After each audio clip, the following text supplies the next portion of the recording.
It was the winter of 1986 when a group of paranormal investigators decided to explore an abandoned mental asylum on the outskirts of a small town in Pennsylvania. The asylum had been closed for over 50 years, shrouded in dark rumors of patient abuse and mysterious deaths. Locals claimed to hear eerie screams and see shadowy figures in the windows, but no one had dared to step inside for decades. The team, equipped with recording devices, entered the asylum under a full moon. The atmosphere was heavy with decay, the air cold and still. As they made their way through the crumbling hallways, strange phenomena began almost immediately. A distant, echoing scream reverberated through the halls, though no one was visible. Doors slammed shut on their own, and chilling whispers seemed to come from the walls themselves. But the most terrifying moment came when the team reached the isolation ward. As they stepped into a room, the temperature dropped drastically. One of the investigators, Sarah, suddenly felt a searing pain on her arm. When she looked, deep red scratches appeared, spelling out the word leave. They immediately tried to flee, but the door wouldn't open. In the corner of the room, a shadowy figure appeared, a tall, faceless entity watching them. It wasn't until one of the investigators recited a prayer that the door burst open. They ran out, never to return again. Days later, Sarah discovered an old photograph of the asylum staff.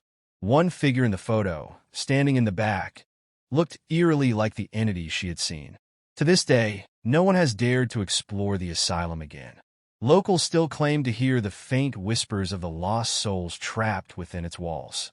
The days following their escape from the asylum were tense. Sarah couldn't shake the image of the faceless entity, and the strange scratches on her arm had healed into scars, leaving her with an ominous reminder of that night. The rest of the team decided to go their separate ways, but something about the asylum kept pulling at Sarah. She knew she should forget about it, but she couldn't stop herself from researching the asylum's dark history. She soon discovered that the isolation ward had been the site of unspeakable experiments on the patients. One patient in particular stood out, a man named Victor Cross, who had been admitted in the 1930s for violent tendencies. He was rumored to be obsessed with occult practices, and records showed that after his death, several staff members reported seeing his shadow stalking the halls. The asylum director at the time had abruptly resigned, writing cryptically in his resignation letter, "There are things worse than death." Sarah grew convinced that Victor's spirit still lingered, trapped in the decaying asylum. Unable to resist the pull any longer, she contacted one of her former teammates, Mark, and convinced him to go back with her. Mark was reluctant, but after some persuasion, he agreed, hoping that a second visit might offer them some closure. They returned to the asylum one stormy night, armed with stronger equipment and a renewed sense of caution. As they entered the building, everything seemed eerily quiet, too quiet. The oppressive energy from their first visit was back, thicker and more hostile than ever.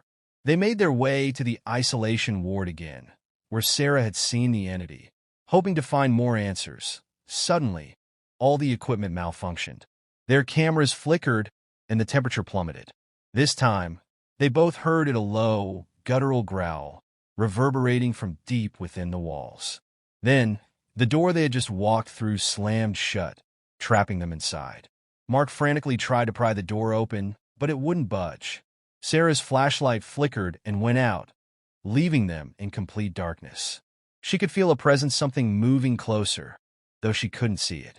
"He's here," she whispered, her breath visible in the cold air. The growl grew louder, more insistent, as if Victor himself was warning them to leave. Out of nowhere, Mark screamed in pain. When Sarah shone her flashlight on him, she saw the same deep scratches on his arm, spelling stay. The entity wasn't trying to scare them away this time. I wanted them there. Forever. In a moment of sheer panic, Sarah grabbed Mark and began reciting the same prayer that had freed them before. But this time it didn't work. The air grew thicker, making it hard to breathe, and the walls seemed to close in on them. Then, in the distance, they saw the faceless figure. Only this time, it wasn't alone. Dark, distorted shapes filled the room, their hollow eyes fixed on the two intruders. Sarah realized with a sinking feeling that these were the lost souls trapped by Victor's dark influence, doomed to haunt the asylum for eternity. Desperate, Sarah made one final plea, begging for forgiveness and vowing to leave the spirits in peace.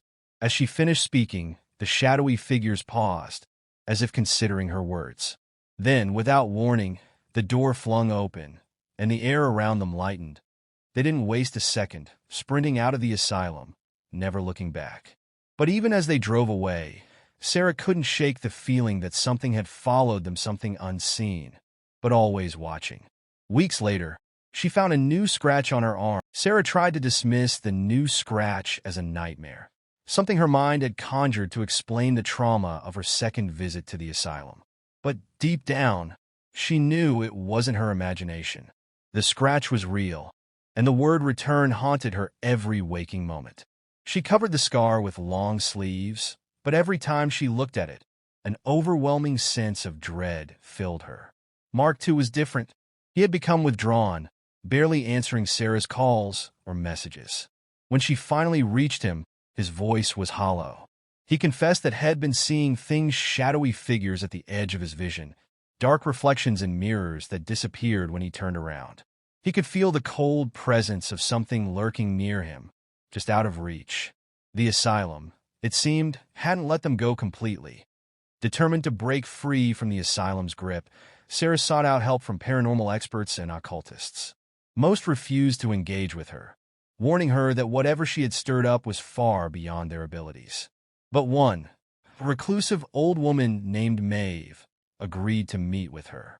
Maeve's small, cluttered home smelled of sage and ancient herbs. She listened quietly as Sarah recounted everything: the hauntings, the entity, the scratches. After a long silence, Maeve spoke. "You've awoken something old, something dark. It's not just Victor Cross. He's just a piece of it. The asylum was built on cursed land long before Victor was ever admitted. The spirits there are bound to a force far older than any of us. Can we stop it?" Sarah asked, her voice trembling. Maeve's eyes darkened. "There's no stopping it, but you can put it back to rest for now. You'll need to return to the asylum, and this time, you can't leave until you confront the source." The thought of going back made Sarah's blood run cold, but she knew Maeve was right. Whatever had followed her, and Mark wouldn't stop until they faced it head-on. With a heavy heart, she contacted Mark one last time. Despite his terror, Mark agreed, if only to end the nightmare once and for all. Equipped with protective charms Maeve had given them, they returned to the asylum on a moonless night. This time, the building felt even more foreboding, as if it was waiting for them. The air inside was suffocatingly thick, every step echoing through the abandoned halls. Sarah and Mark made their way back to the isolation ward, where they had first encountered the faceless entity. As they stood in the center of the room, Sarah began to recite the incantation Maeve had taught her. Her voice wavered at first, but grew stronger as the air around them began to stir. The walls creaked, and a low, deep rumble shook the floor. Suddenly, the temperature plummeted. The darkness seemed to press in on them, and from the shadows, Victor Cross emerged once again, his faceless form towering over them. But this time he wasn't alone. The spirits of the other patients, twisted and tormented, began to appear, pale, translucent figures with hollow eyes and gaping mouths. They circled Sarah and Mark, their whispers growing louder and more insistent. Just as Sarah finished the incantation, the ground beneath them shook violently. The spirits paused, their hollow eyes fixated on the center of the room. Slowly, the floor began to crack open, revealing an ancient, glowing symbol etched into the stony symbol that Maeve had warned them about. "It's the source," Mark gasped. "That's what's keeping them here." The room filled with a deafening roar as the spirits, including Victor, began to be drawn toward the glowing symbol, pulled in by an unseen force. But instead of disappearing, they fought back, resisting the pull. The air filled with the sound of their tortured screams. In that moment, Sarah realized what she had to do. Maeve's words echoed in her mind, "You can put it back to rest for now."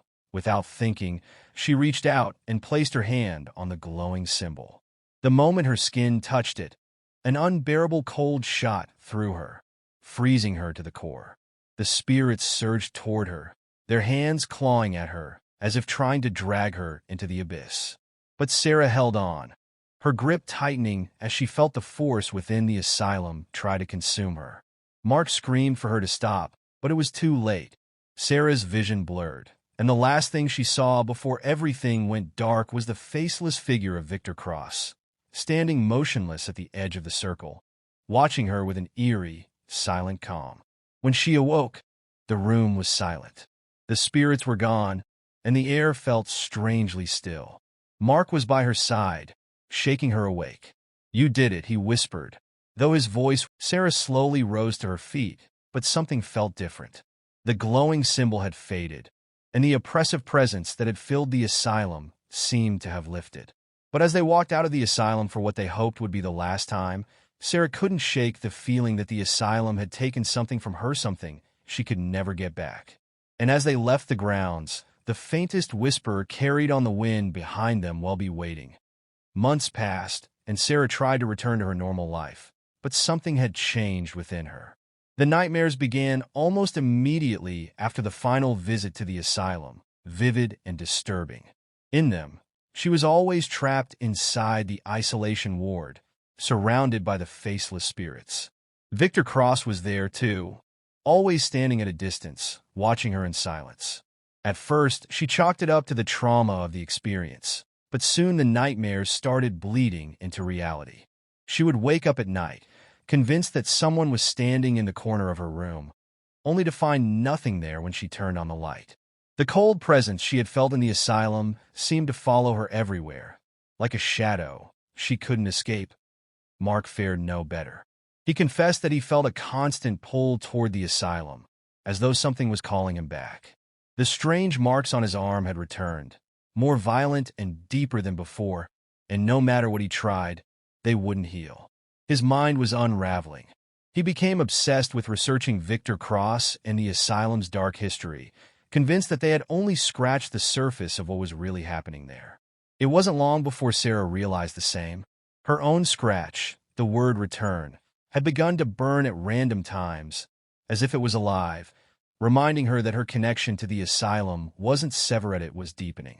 One cold evening, Mark called her in a panic. "It's not over," he whispered, his voice trembling. "They didn't leave. They just followed us. They're with us now."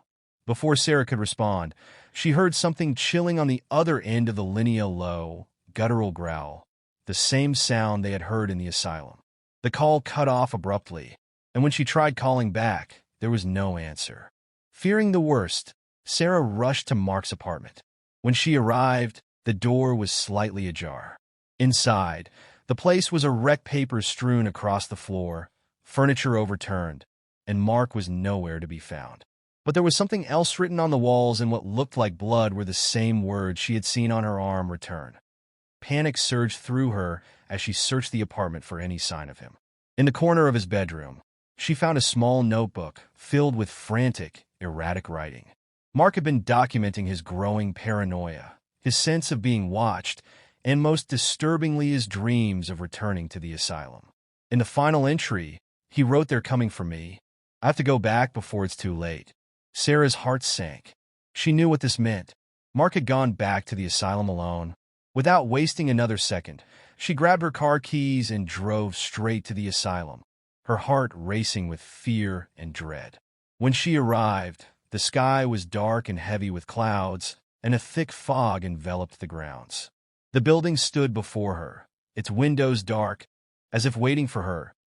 As Sarah stepped inside, the familiar feeling of dread settled over her like a suffocating blanket. The cold air hit her immediately, sharper and more intense than before. Every sound echoed ominously through the empty halls as she made her way to the isolation ward. When she reached the room where it had all begun, she found Mark. He was standing in the center of the room, his back to her, staring at the ground. "Mark?" she called out, her voice shaky. He didn't respond. Slowly, she approached him, her heart pounding. When she was just a few feet away, Mark finally spoke, but his voice wasn't his own. It was low, distorted, and filled with malice. "We've been waiting for you." Mark turned to face her, but his eyes were hollow and black, like the eyes of the spirits they had encountered before. His face was twisted in pain, his skin pale and cold. Sarah stumbled back, realizing that whatever had taken hold of him wasn't Mark Anna Marie, it was something else, something darker. Suddenly, the room was filled with movement. Shadows darted across the walls, and the spirits began to emerge once more, their hollow eyes fixated on Sarah. The air was thick with their whispers, growing louder with each passing second. "Join us. Return." Sarah backed away, but the door behind her slammed shut, trapping her inside. She could feel the cold hands of the spirits reaching for her, pulling her toward the center of the room where the glowing symbol had once been. Marker or whatever had taken him watched with a cruel smile as Sarah struggled. In a desperate attempt, Sarah began reciting the prayer Maeve had taught her. But this time, it had no effect. The spirits only grew more aggressive, their voices now screaming in her ears. The room itself seemed to bend and twist, the walls warping as reality fractured around her. Just as Sarah thought she would be lost to the darkness, a sudden flash of light filled the room. The spirits recoiled, and the oppressive force that had held her began to fade. Sarah looked up to see Maeve standing in the doorway, her hands raised in a protective gesture. "Get away from her," Maeve commanded, her voice filled with authority. The spirits hissed and retreated, fading back into the shadows. But Mark remained. He stepped forward, his eyes still black, his twisted smile still in place. "You can't stop us," he hissed. "She belongs to us now." Maeve stepped in front of Sarah, her face grim. "Not yet, she doesn't." With a final burst of energy, Maeve drew a symbol in the air, and Mark let out a horrible, guttural scream. The force that had taken hold of him was ripped away, and he collapsed to the floor, unconscious. The room fell silent. Maeve helped Sarah to her feet, her face weary. "This isn't over," Maeve said quietly. "You've been marked. The asylum has claimed you, and it won't stop until you fulfill its demand. The only way to break this is to destroy the source." Sarah looked down at Mark, unconscious but alive, and then at her own arm, where the word return was now burning more fiercely than ever. She realized, with a sinking feeling, that Maeve was right. The asylum wasn't done with her. It never would be not until she returned one last time and faced whatever darkness lurked at its core. And this time, she knew she might not make it out alive.